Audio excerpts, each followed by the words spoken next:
Hi, welcome to the Woodshop Nerdery. Longtime viewers of this channel will know that I'm a big fan of woodworking videos on YouTube. There's so much fun and entertaining stuff out there. It's really just a great place to go and have a good time and socialize with fellow woodworkers. With so many great creators, there's a lot of competition. And it's almost like these creators try to outdo each other with more and more entertaining videos that attract a lot of clicks and watches. But at times, some pretty crazy ideas could be presented. And yeah, it's fun to watch those, but I do often wonder, is that really practical?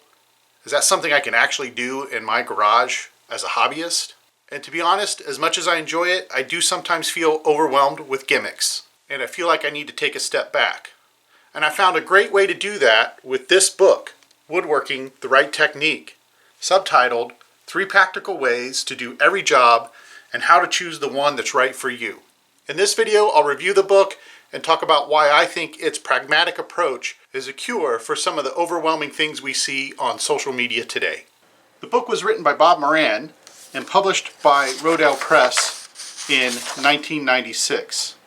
And to my knowledge, the book is no longer in print. That can date the information here in the book by quite a bit. However, thankfully, the core principles of woodworking remain somewhat constant over time. And because the book is mostly available in the used market, you can buy these books for anywhere from $5 to $10 from online used retailers, including Amazon.com. I happened to find my copy at Thrift Books. The book's contents are organized into 5 parts. The first 4 covering woodworking operations and techniques, and the last part covering step-by-step projects for jigs, fixtures, and shop tools. Out of respect for the publisher, I'm not going to show every page, but I think it is worth taking a detailed look at just a few pages to demonstrate the type of information available. Here's an example section covering resawing. And in my opinion, this type of table that's in most chapters of the book makes the purchase price alone worth it. The columns are set up as table saw, bandsaw, and handsaw, and the rows are labeled setup, quality of cut, strength, limitations, safety, and bottom line. And the resulting matrix provides a wealth of information about when to use a table saw, bandsaw, or handsaw for resawing.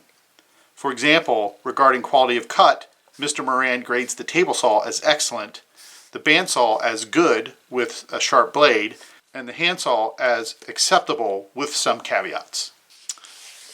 Mr. Moran does adapt this table technique depending on the content being showed. For example, here, choosing an abrasive grit, he has abrasive grit, appropriate task, and example as the column labels, and then the various grit values as the row labels. And the resulting matrix is a useful guide about when to choose the correct grit at the correct time.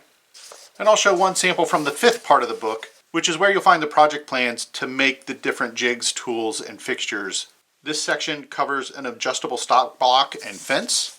An exploded view is offered, as well as a materials list. And on the following pages begin a series of numbered steps instructing you on how to build the various components of the fence. And there's even detailed breakout measurement drawings for the various parts. So why do I think this book is such a useful tonic against the crazy stuff we see on social media? Well, basically it delivers on its subtitle, 3 Practical Ways to Do Every Job and How to Choose the One That's Right for You. Not the one that gets the most clicks, not the one that gets the longest view duration, not the one that gets the most comments online, but the one that helps me get the job done quickly, safely, and reliably in my own workshop.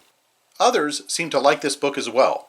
For example, in the article Best Books for Woodworkers, published in the December-January 2018 issue of Woodworker magazine, and written by Joe Hurst Wisechuck, Moran's book is listed in the Just Starting Out section and labeled as Worth the Hunt. I assume this tag alludes to the fact that the book had been published 12 years prior to the publishing of this article in 2018. And even though it may have been out of print at the time, the author felt like new woodworkers would be well served to track down and purchase this book anyway. So I agree with Joe Hurst Wisechuck's assessment. It is worth the hunt. The real charm and the irreplaceable value of the book are these comparison of practical techniques that any woodworker working in the home hobby shop will find completely accessible and pragmatic. With so much woodworking content available to us to delight and entertain, It can be good to have a tonic, or a cure, so to speak, to return us to the more practical and pragmatic solutions that have been time-tested. Well, that does it for this woodshop nerdery video. I hope to see you in the next one. Bye.